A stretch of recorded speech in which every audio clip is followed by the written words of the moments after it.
So just as Ron Shelton demolished his career with that choice, which brings us to Demolition Man. Still got it, Drew. Still got it.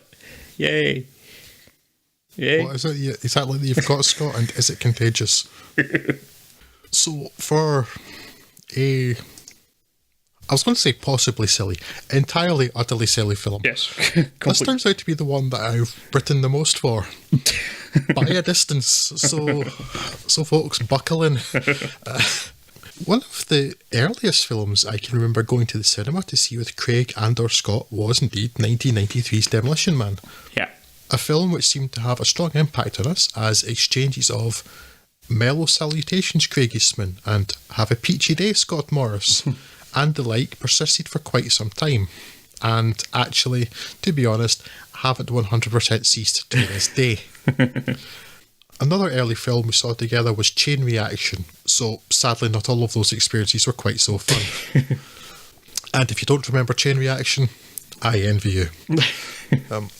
It's reasonable to say then that I rather enjoyed Demolition Man at the time, but in retrospect that may be because my thinking brain hadn't grown in yet. However, so many of my issues with the film are caused by a single fatal flaw, and fixing that would resolve so much. But we'll get to that. The feature film debut of Italian video artist Marco Brambilla, and apparently ripped off from a novel by Hungarian writer István Nemere, whose work, crucially, does not contain this film's fatal flaw, Demolition Man came towards the end of the big man, big action period typified by Sylvester Stallone and Arnold Schwarzenegger. Brutal, old-school warrior-style Los Angeles cop John Spartan, do you see what they did there? Played by Stallone, is known as the Demolition Man for the destruction he causes while hunting down criminals. The destruction caused when he finally brings Wesley Snipes' urban terrorist Simon Phoenix, who will rise from the ashes. Do you see what they did there? To ground largely comes in the form of multiple dead hostages. Deaths laid at Spartan's feet which sees him condemned to the same cryogenic prison as Phoenix. Hop forward to 2032 where Phoenix is unthawed for a parole hearing, escapes, and causes all kinds of mayhem, unhindered by a police force of bumbling idiots and brain-dead simpletons who, apparently, are actually able to dress themselves in the morning. But since we never actually see it, I remain unconvinced. Having absolutely no idea what to do about Phoenix, or probably even slightly too loud music, the feckless San Angeles Police Department arranged for the thawing of an officer from Phoenix's own time, John Spartan.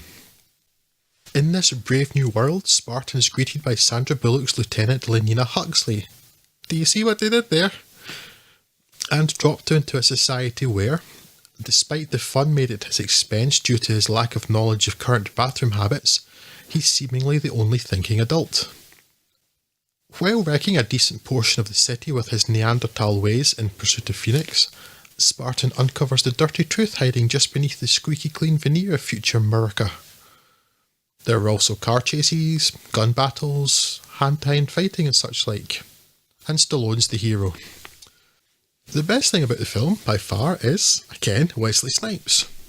Dressed, for some reason, like a sociopathic children's TV presenter in orange t-shirt and dungarees, he is clearly having a blast.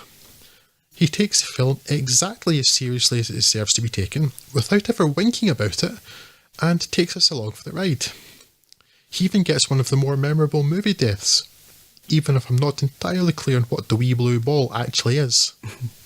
Stallone, as I've said before, isn't so hot at the old acting, but he does have charisma, and while he seems out of his depth in the more gruff and serious moments, in the lighter, goofier, novel way to fix the lack of toilet paper problem moments, he's really fun.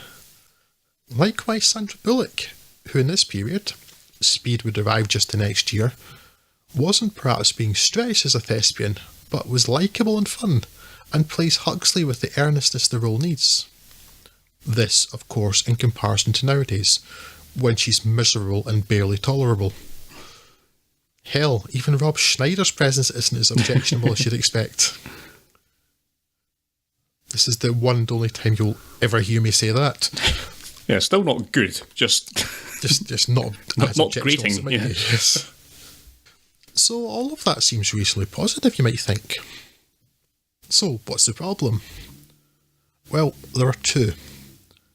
Firstly, there's the tone, or rather tones. At times the film seems to be trying to present a dystopian future of shiny societal bliss with a rotten core. Like that film with Pete Postlethwaite in a space condom. Aeon Flux? That's the one. And at other times it wants to be idiocracy. Either is fine, but the two do not sit well together.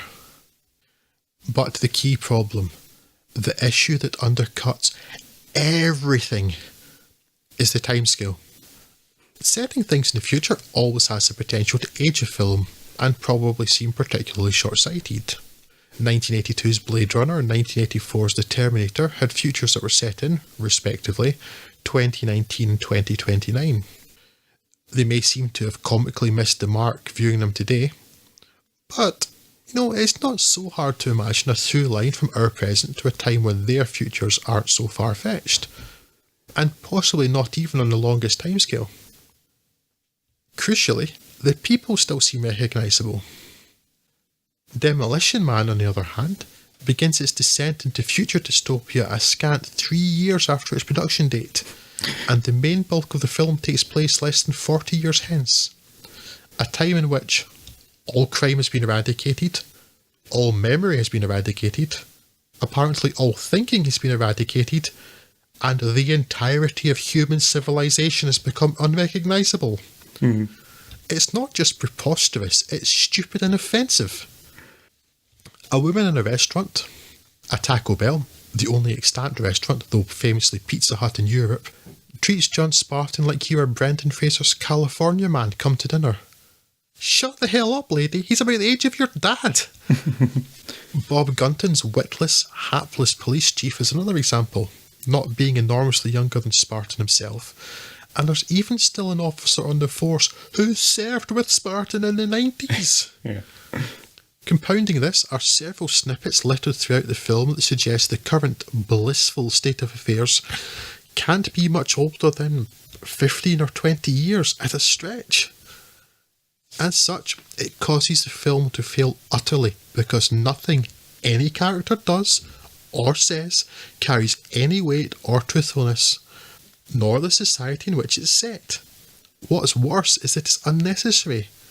While it'd still suffer from being too idiocracy and not enough Brave New World, nothing that happens requires it being set in 2032. And the tiniest of changes in the script to have Spartan awoken a couple of 100 years later would solve almost everything. Naturally, none of this is stuff my then 14-year-old brain considered, and my vastly superior current brain still did find some enjoyment rewatching this. But I just could never recommend it now. I 100% don't care about the timescales, but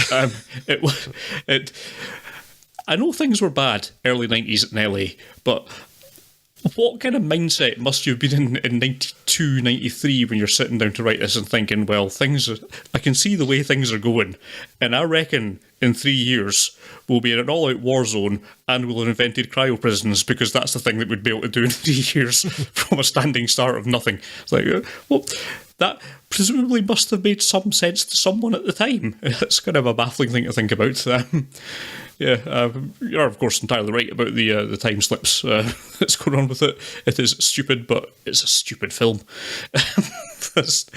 It's just about arch enough to get away with it. You're saying that Simon's not winking at the camera, but there's a fair amount of winking going on throughout it. The whole, it's not quite as fourth wall endangering as Last Action Hero, but it's got some fairly similar DNA in there somewhere. Talking about President Schwarzenegger and things like that. There was a wee bit of that back and forth between them in films at that time, it seems. Yeah. It may have only been Demolition Man and Last Action Hero. It feels like there was much more of it. Yeah, there's probably more of it going on sort of around in the press around it, with the kind of one-upsmanship from Rambo and Commando and all that stuff that was sort of fairly well publicised. Hollywood thing as well, I guess. Yeah. In terms of a film, it is also too stupid to recommend, really, but I still enjoyed it. I think most of that is holdover from nostalgic viewings of times past. of the films of that era, it's kind of big enough and dumb enough to kind of have some sort of recommendation for it on that basis. But mainly its recommendation, as you say, would come from performance from Wesley Snipes, who, again, just knocks it out of the park in his weird hair and bizarre outfits and little quips and side effects. And yeah, the way he seems so pleased to have come out of Cryosleep as being such a better killer. He seems to be having so much fun. It's hard not to get swept up along that and rooting for him, even though he's a bad guy. Harder to root for Dennis Leary because, well, Dennis Leary. Dennis Leary starring in the role of Dennis Leary? Yes. Basically. Yes. And no one wants that. It's just not a good thing. Yeah, the action set pieces still work more or less fine. I don't mind everyone being an idiot because it's an idiotic film, but yeah, if you want to take it seriously, then yeah, you're not going to get an awful lot of joy out of this. But yeah, the fight and action scenes kind of hold up. Stallone's charisma and Snipes' charisma sort of carry it mostly through, I think. But yeah, I can't give it a strong recommendation, but I still enjoyed it. Such is life. What I will say is I like the fact that, maybe for the era not having much choice, but a lot of practical effects, which is good. A lot of the sort of futuristic looking cars, and they look reasonable enough. Were given to them by General Motors. They're part of a fleet of concept cars, right? And they look reasonable enough. They don't look far fetched or anything. Like small electric cars nowadays kind of look like that, and that's fine. What I just stood out to me though, and it's where CGI would really have helped, is that, not quite sure why, but they have kind of expanding steering wheels. Yeah. When you're using the autopilot mode, they sort of become smaller and move away out of your way a little. They were clearly made with vacuum cleaner hoses. Yeah. And they look like they were made with vacuum cleaner hoses. And sort of things like that take me out of it a wee bit, but given the type of film it was, being taken out of it doesn't really matter. Nor is the silly idea that Sylvester Stallone is big into knitting. Yeah. Which really, I think they could have really hammered on that. Yeah, should really, lead into that a bit more, yeah. Yeah, gone for that. Made that a really big running joke. Yeah. Although, it does seem like the writer and director had the same sort of memory issues or thinking issues that most of the cast or the characters had, because like the stuff that seems significant is never visited again. Sylvester Stallone is at some point wondering what has happened to his daughter. This seems quite an important thing to a person. And by the end of the film, it's just never brought up again. He just sort of basically wanders off happily into the sunset, quipping, yeah, but your daughter? No? No? Oh, okay. It is very, very stupid. I have lots of problems with it, yet I still kind of enjoyed it. You're right, Scott. It may be partly nostalgia and memories of having watched it all those years ago, and the sort of memorable quotes from it and stuff. But yeah, I definitely couldn't recommend it though. It's too dumb.